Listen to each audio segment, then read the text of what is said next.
కోరాడి శ్రీ మహాలక్ష్మి జగదాంబ దేవాలయం నాగ్పూర్ నుంచి 15 కిలోమీటర్ల దూరంలో కోరాడి శ్రీ మహాలక్ష్మి దేవాలయం ఉంది.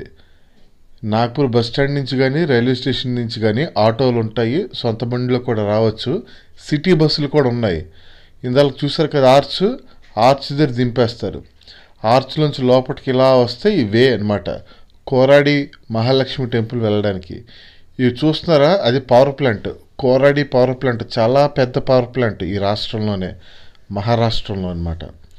ఇప్పుడు కొల్హాపూర్లో ఉన్న మహాలక్ష్మి దేవి ఆలయం ఎలాగ ప్రసిద్ధిగాంచిందో అలాగే నాగ్పూర్లో ఉన్న ఈ కోరాడి శ్రీ మహాలక్ష్మి జగదాంబ దేవాలయం బాగా ఫేమస్.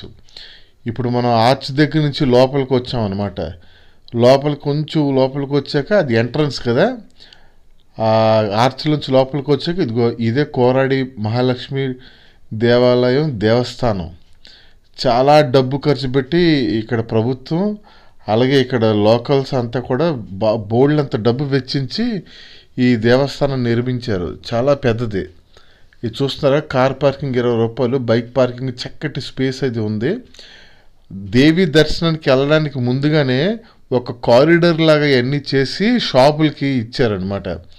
అంటే లోకల్ వస్తువులు తయారీలు ఈవెన్ కొనుక్కోవాలన్నా, తినాలన్నా, తాగాలన్నా అక్కడి లోకల్ కల్చర్ చూస్తున్నారు. ఈ ప్రింట్స్ ఎలా చేస్తున్నారో ఈ ఒక రకమైన గోరింటాకులు అని చెప్పచ్చు. ఇక్కడ బాగా ఫేమస్ అనమాట. అలాగే పూజ సామాన్లు ఏవాళ్ళు కొనాలి అనుకుంటే ఈ ప్రాంతంలో పూచే పువ్వులను దండలుగా కుట్టి ఇక్కడ ఆడవాళ్ళు అమ్ముకుంటున్నారు. అలాగా మీకేమైనా పూజ సామాన్లు కావాలనుకుంటే ఒక బుట్ట 50 రూపాయలు, 100 రూపాయలు, 150 రూపాయలు ఇలా ఉంటాయి. ఇక్కడ ఈ నాగ్పూర్లోనే కానీ ఇక్కడ ఈ గుడి దగ్గర బయట మనకి ఇలాంటి అచ్చులు, అంటే జల్లెడు లాంటి అచ్చులు, ఇదంతా ముగ్గుపిండ్లలో కూడా రంగురంగుల ముగ్గుపిండ్లు. ఇలా చూడండి ఎంత చక్కటి, మరి ఇలాంటివన్నీ మనం కొనుక్కొని ఇంటికి తీసుకెళ్ళి మన ఇంటి ముందున వేస్తే ఎంతో చక్కగా ఉంటాయి. మనం కొనుక్కోవడం వల్ల వాళ్ళకి ఉపాధి వస్తుంది. చిన్నప్పుడు ఎప్పుడో తిన్న రేగుపళ్ళు అయ్యి చూడండి. అక్కడ చాలా మటుకు కొట్లు బయట ఇవన్నీ కలర్స్ చూస్తున్నారు. కలర్స్ ఎన్ని ఉన్నాయో చూసారా, కొండల్లాగా. మనం ఇవన్నీ కొనుక్కొని వెళ్తే వాళ్ళు చాలా సంతోషిస్తారు. దేవస్థానంలో కూడా మెల్లిమెల్లిగా డబ్బులు చేరితే ఆ డబ్బుతో గుడిని మరింత అభివృద్ధి చేయడానికి ఆస్కారం ఉంటాయి. ఇది గుర్తుపెట్టుకోండి, కోరాడి మహాలక్ష్మి టెంపుల్ నాగపూర్ చాలా బాగా ఫేమస్. మరి ఎక్కువగా అసలు ఇది తెలుగులో ఇదే మొదటి వీడియో, మళ్ళీ చెప్తున్నా, అసలు చేయట్లేదు, ఎవరు వీడియో తీయలేదు. నేను ఇంత దూరాలు వచ్చి ఎక్కువగా వెళ్ళని స్పాట్స్ నేను ఎక్కువ కవర్ చేస్తాను పర్యాటకానికి. చూస్తున్నారా, ఇదే వింత పూలు, నేను ఎప్పుడు సరిగ్గా చూడలేదు. అయ్యి వాటిని ఏమంటారో మీరు కామెంట్లో చేయండి. కలువ పువ్వులు అంటారు అనుకుంటాను బహుశా. ఏదో కొంచెం వెరైటీ రంగులో ఉన్నాయి, రోజ్ కలర్లో. నాకు తెలిసి కలువ పువ్వు అంటే వైట్, బట్ ఇది వేరేగా ఉంది. ఇది చూస్తున్నారా, చెరుకు రసం స్వచ్ఛంగా వెనకాతల పొలమున ఆ గుడికి ఆవరణలో చిన్న కొలను కూడా ఉంది, దానికి కూడా ఏదో చరిత్ర ఉంది. వచ్చిన భక్తులందరికీ కూడా అక్కడ ఇలాంటిదిగో ఈ స్త్రీమూర్తి చూడండి ఇలాగే తల ఊపుతుంది కదా, ఈ పసుపుని నుదుటికి రాసి ఆ నుదుటి మీద మనకు కావాలంటే త్రిశూలం లేదా ఓం అచ్చులు దింపుతారు. కావాల్సిన వాళ్ళు వేయించుకోవచ్చు. ఈ పిల్లవాడు చూడండి అలా వేయించుకుంటున్నాడు. ఆ అమ్మాయి చూడండి వేయించుకోవట్లేదు, ఎందుకంటే వేయించుకుంటే అందం దెబ్బతింటుందని. ఇలాగంతా చేసుకొని వచ్చాక లోపల మార్గమధ్యంగా ఎక్కడైతే బ్యానర్లు కట్టి మార్గాన్ని చూపిస్తాయో ఆ మార్గాన్ని చూసుకుంటూ వెళ్ళిపోవాలన్నమాట. అంటే దర్శనానికి మార్గం. ఆ ఆర్చ్ నుంచి లోపలికి వచ్చాక ఇవన్నీ చూసుకుని వచ్చాక మళ్ళీ ఎక్కడికక్కడ ఆర్చ్లు ఉంటాయి ఎంట్రీ దగ్గర. ఇది మెయిన్ ఇందాలకు వచ్చింది ఫ్రంట్ ఆర్చ్. ఆ తర్వాత లోపలికి వచ్చాక లోపల ఇంకొక ఆర్చ్ ఉంటుంది. అక్కడ మళ్ళీ చెప్పులే ఇప్పేసి ఇలా చెప్పుల స్టాండ్లో పెట్టేసి వెళ్ళాలి. 5 రూపాయలు తీసుకుంటారు. ఆ చెప్పులు అక్కడ పెట్టాక ఆ కారిడార్ లాంటిదే ఇంకొక కారిడార్ ఇక్కడి నుంచి మొదలవుతుంది. ఈ కారిడార్లో ఏంటి అలా ఉంటుందంటే ఇక్కడ అన్నీ ఆ దేవీమాతకు సంబంధించినటువంటి హ్యాండ్ క్రాఫ్ట్స్, ఇంకా వేరే వస్త్రాలు, అలాగే కుంకుమలు, ఇంకా విగ్రహాలు లోహంతో చేసినవి, ఇవన్నీ కూడా ఇక్కడ అమ్ముతారు. మనకి ఏమైనా కావాలనుకుంటే ఇలాంటి ఫోటో ఫ్రేమ్లు అవి తీసుకోవచ్చు అనమాట.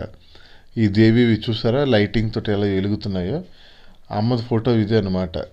మంచిది, మీకు కావాల్సినవి కొనుక్కోవచ్చు. ఇక్కడ చరిత్ర ప్రకారం ఏంటంటే జోలాన్ అనే మహారాజు ఈ ప్రాంతానికి ఉండేవాడు. అతడికి పిల్లలు కలగాలని ఎంతో కృషి చేస్తే 7 మగపిల్లలు పుట్టేశారు. అయినా అతనికి తనివి తీరలేదు. ఆడపిల్ల కావాలని కోరుకున్నాడు. అప్పట్లో కొంచెం బుద్ధి జ్ఞానం ఉన్న మనుషులు కనుక ఆడపిల్లని కోరుకున్నాడు. కోరుకోక భగవంతుడి కృపతోటి ఒక ఆదిశక్తి లాంటి పాప పుట్టింది. ఆ పాప పుట్టిన దగ్గర నుంచి అతను అన్ని విజయాలే. ఆ విజయాలకి చిహ్నంగానే ఏదైనా దేవి విగ్రహాంతో ఏదైనా గుడి కట్టాలనుకున్నాడు. అయితే అక్కడున్న ఒక గ్రామం ఎక్కడో వేరే రాజులతో యుద్ధంలో గెలిచిన తర్వాత గెలిచి తిరిగి వస్తున్నప్పుడు వీళ్ళకి ఒక స్వయంభుంగా వెలిసిన రాతి విగ్రహం కనిపించింది. అదే ఈ మహాలక్ష్మి దేవాలయం. దాన్నే దేవాలయంగా కట్టి ఈరోజు అందరూ పూజిస్తున్నారు. ఇది చూడండి, కందపేడ అంటారు. అంటే కోవా, మన భాషలో చెప్పాలంటే పాలకోవా ఇంకా రకరకాల కోవాలు మనం అన్నీ కొనుక్కోవచ్చు కావాలంటే. ఆ తర్వాత గుడిలోకి లోపలికి వచ్చాక ఇగో ఇక్కడ దారాలే కడుతుంటారు. ఈ ఆచారం చాలా దేవాలయాల్లో ఉంది, మీకు తెలుసు ఆ సంగతి. మీకు కావాలంటే మీరు చేసుకోవచ్చు. దేవిని ఒక్క క్షణం మాత్రమే నేను కవర్ చేయగలిగాను. మీరు చూసారు, ఇందరికి వెళ్ళిపోయింది దేవి. ఇప్పుడు మళ్ళీ లాంగ్ షాట్లోంచి, ఎందుకంటే వీడియోని డైరెక్ట్గా ఏ విగ్రహానికి కూడా ఎక్కడ అనుమతించట్లేదు. అయినప్పటికీ చూడండి, సరిగ్గా చూడండి, అదిగో ఆవిడే, ఆ విగ్రహమే శ్రీ మహాలక్ష్మి, కోరాడి మహాలక్ష్మి దేవాలయం. చూశారు కదా, ఇదే దండం పెట్టుకోవాలి అంతే. అంటే ఎక్కువసేపు నేను అక్కడ మొబైల్ పట్టుకొని వీడియో చేసేస్తానంటే అవ్వదు. ఆ ఒక్క సెకండ్ కూడా నేను అక్కడ కొంచెం అలికిలికి డబ్బులు ఇచ్చి చేయించుకున్నాను అది. ఆ తర్వాత కొంచెం వెనకతలకు వచ్చాక జూమ్ చేశాను, మీరు అది చూడగలరు. ఏదైనా చెప్పాను కదా, వీడియోలు ఇన్ఫర్మేషన్ వరకే, మరి ఫీల్ కలగాలంటే మాత్రం ఖచ్చితంగా పర్సనల్గా వచ్చి దర్శించుకోవాలి. ఆ విగ్రహ దర్శనం అయిపోయిన తర్వాత ఆ పక్కనే కొంచెం ముందుకి ఈ రాముడికి సంబంధించిన ఆర్ట్ గ్యాలరీ పెట్టారండి. అసలు నేను చెప్తున్నానంటే ఇది కొత్తగా కట్టడం వల్ల అన్ని విధాల అన్ని సౌకర్యాలతోటి ఈ గ్యాలరీని నిర్మించారు. అసలు ఇది ఎంత పెద్దదంటే లోపలికి వస్తాం చూస్తున్నారా, పెద్ద గుడిల ఆకారంలో ఉంది కదా, అదే ఆర్ట్ గ్యాలరీ. 2 ఫ్లోర్లు, ఫస్ట్ ఫ్లోరు సెకండ్ ఫ్లోర్ ఉన్నది. దాంట్లో 30 రూపాయలు టికెట్ పర్ హెడ్కి. 5 ఏళ్ళు దాటిన పిల్లలకు కూడా ఫుల్ టికెట్ తీసుకోవాలి. పచ్చని వాతావరణంలో రాకీ వాకర్ బ్లింక్ అవుతుంది. అంటే మీరు వెంటనే లైక్ చేసి సబ్స్క్రైబ్ చేయాలి. ఏదో అలా చూస్తానంటే కాదు కదా, మరి మీరు ఈ ఎర్రటి రోజ్ ఫ్లవర్స్ ఇవన్నీ చూస్తున్నారా, ఆ శ్రీ ఆంజనేయుని చూస్తున్నారా ఎంత పెద్దదో, 30 అడుగుల విగ్రహం అది. చూడండి, ఆంజనేయుడు దండం పెట్టుకోండి, ఏమైనా రుగ్మతులు వ్యాధులు ఉన్నా పోతాయి. ఆ ప్రతిమ చాలా అంత పవర్ఫుల్ అనమాట. ఇప్పుడు ఇక్కడి నుంచి అది చూస్తున్నారా, అది ఆ ఎంట్రన్స్లోకి వెళ్ళాలి మనం. ఇదంతా బయట ఆహ్లాదకరమైన వాతావరణం క్రియేట్ చేశారు. బ్లూ కలర్ వైట్ కలర్ కాంబినేషన్స్తో ఫ్లవర్స్. ఈ ఆర్ట్ గ్యాలరీ అండి, లోపలికి వెళ్ళాక మరి ఫుల్ వీడియో తీస్తే కనుక అసలు 3-4 అవర్స్ పట్టేస్తుంది. అది ఎంత చక్కగా కారు చేశారు దాన్ని అసలు. అందుకే నేను ఎక్కువ అన్ని గంటలు టైము అంటే వీడియో పెద్దదవుతుంది కదా, మీరు కూడా చూడటానికి ఇష్టపడరని కొన్ని ఎంత చక్కటి ఆకృతులకు మాత్రం అదిగో చూస్తున్నారా, వినాయకుడు చూడండి ఎంత చక్కటి లోపల చూడండి, ఇంద్రభవనం లాగా ఉంది ఈ ఆర్ట్ గ్యాలరీ. ఫస్ట్ ఫ్లోర్ అంతానండి. ఇది చూడండి ఈ పిక్చరు. ఇది ఎప్పుడూ నా చిన్నప్పుడు మా ఇంటి దగ్గర విజయగ్రాముద్ర సేవా సంఘం ఒక గుడిలో ఆ ఫోటో చూశాను. మళ్ళీ దాదాపుగా 38 సంవత్సరాల తర్వాత నేను ఇదే చూడడం. అంటే సారీ, నాకు అప్పుడు 8 ఏళ్ళు అంటే 30 సంవత్సరాల తర్వాత చూడడం అనమాట.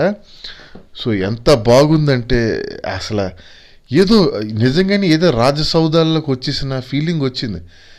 అందులో ఇది ఆధునికంగా కట్టడం వల్ల ఎటువంటి లోపాలు ఇబ్బందులు లేకుండా శివుడు ఎంత మహాలక్ష్మి ఏ గుళ్ళైనా శివుడు ఫోటోలు శివుడు విగ్రహాలకు సంబంధించిన చిన్న ఉండాలి. లేకపోతే నాకు తృప్తి ఉండదు, వచ్చినందుకు ఆనందం ఉండదు. చూడండి ఆ లైటింగ్ చూడండి, ఏదో ఇంద్రభవనంలోకి వచ్చిన ఫీలింగ్ వచ్చింది నాకైతే. కేవలం రూ. 30 టికెట్కి అసలు చూసి చూసి అలిసిపోతారు. ఇందాక ఎక్కడి వరకు వచ్చాను, ఫస్ట్ ఫ్లోర్ అంతా కూడా చూడండి బాగా పెద్దది. ఫస్ట్ ఫ్లోర్ అంతా కూడా రాముడిది జీవితం ఎలా మొదలయ్యింది, ఎలాగ అరణ్యపాలయ్యాడు, ఎలాగ మళ్ళీ రాజ్యాధికారం చేజెక్కించుకోవడానికి సంబంధించిన ఫోటోలతో కిందన ఇంగ్లీషు, హిందీ, మరాఠీ భాషల్లో ఫోటో ఫ్రేమ్స్ ఇచ్చి వాటి వివరణ కూడా ఇచ్చారు. ఇది నార్త్ ఈస్ట్కి సంబంధించింది. ఏమండి ఆ తర్వాత ఇది మీకు మళ్ళీ ఫస్ట్ ఫ్లోర్కి వెళ్ళాక దేశ నాయకులకు సంబంధించిన ఆర్ట్ గ్యాలరీ ఉన్నదండి. ఒళ్ళు పులకించింది. సరే ముందు మనం ఈ రాముడిది చూస్తున్నారా, చాలా చెక్క ఆకృతులతో కలర్స్ కూడా చాలా మటుకు అన్నీ కూడా ఆయిల్ పెయింటెడ్ అండి, ప్రింట్అవుట్స్ కాదు. ప్రింట్అవుట్లు తీసి వీళ్ళు ఫ్రేమ్ చేయలేదు, అన్నీ కూడా ఆయిల్ ప్రింటెడ్, హ్యాండ్ పెయింటెడ్ అనమాట. అంటే మీకు అర్థమవుతుందా, ఎన్ని సంవత్సరాలు పడితే అది అంత కష్టానికి అంత చక్కటి ఇది చేస్తారు. ఎంతో టైం పట్టింది ఇవి చేయడానికి. ఆ తర్వాత first floor Ramayanam, second floor freedom fighters. ఇవి చూడండి, ఇవన్నీ కూడా అవతారాల్లో మన దేవుడు ఏ అవతారాల్లో ఏ చేశారన్నది. మధ్యలో ఓం తప్పదు, మరి శివుడిది కూడా ఉండాలి. ఆ తర్వాత ఇది లోపలికి చూడండి, అవి ఎంత చక్కగా చెక్కారు. అవి అసలు అది చెక్కతో చెక్కారంట అవన్నీనా. ఇది అర్జునుడికి శ్రీకృష్ణుడు గీతోపదేశం చేస్తున్నటువంటి తస్వీరము, అదే రూపచిత్రము. ఏమండి ఇదొకటి, ఈ ఆంజనేయుడిని రాముడు కౌగిలించుకుని ఫోటో బాగా ఫేమస్, ఎన్నిసార్లు చూసినా బోర్ కొట్టదు. ఝాన్సీ రాణి, శివాజీ మహారాజు, ఇది ఖచ్చితం. అంటే ఇది లేకుండా మాత్రం వీళ్ళు ఉండలేరు. మన దేశం కోసం ఎవరెవరైతే పాటుపడ్డారో వాళ్ళందరివి రూపచిత్రాలు ఇవన్నీనా. ఇప్పుడు ఈ ఇందాక చూసిన రామాయణం కదా, ఇప్పుడంతా దేశ నాయకులకు సంబంధించి మొదలవుతుందండి. అవన్నీ ఎంట్రన్స్లు. పిల్లలేమో అవేం చూడట్లేదు, సెల్ఫీలు తీసుకుంటున్నారు అంతే. ఇక్కడ కూడా చూసారా, వెనకతల ఆ డిజైన్కి ఆ మధ్యలో వీళ్ళు నించొని సెల్ఫీలు తీసుకుంటున్నారు. వీళ్ళకి ఏంటంటే చరిత్ర అనవసరం, ఆ సరదా ఇంపార్టెంట్ కదా. అక్కడ సెల్ఫీలు తీసుకోవాలా, స్టేటస్లు పెట్టుకోవాలా, అవి చూసిన కుర్రోళ్ళు ఉత్తేజభరితులే బాగున్నదని వీళ్ళకి రిప్లైలు ఇవ్వాలా. అందులో తప్పేం లేదు, ఎందుకంటే వచ్చేదే సెల్ఫీలకి వీడియోలు తీయడానికి కదా. భారతమాత అండి, పూర్తి గోల్డ్ ప్లేటెడ్ అనమాట. The freedom struggle of India 1857 to 1947. ఆయనే అదిగో మంగల్ పాండే. మిగిలినదంతా చూపించారు. అదంతా అయిపోయాక అదే గుడి ఆవరణలోనే జస్ట్ ₹50 టికెట్ తీసుకొని ఇదిగో చూస్తున్నారు, వీళ్ళందరూ లైన్లో నించున్నారు. చక్కటి కాయగూర భోజనం కూడా పెట్టారు. ₹50 కడుపు నిండా మళ్ళీ మళ్ళీ అడిగి మరి పెట్టారు. సో కోరాడి మహాలక్ష్మి దేవాలయానికి వచ్చి మీరందరూ కూడా లక్ష్మీ ప్రసన్నులు అవ్వాలా. అలాగే ఈ వీడియో చూస్తున్నారు కనుక ఒక లైక్, ఒక సబ్స్క్రైబ్ చేస్తారని ఆశిస్తున్నాను.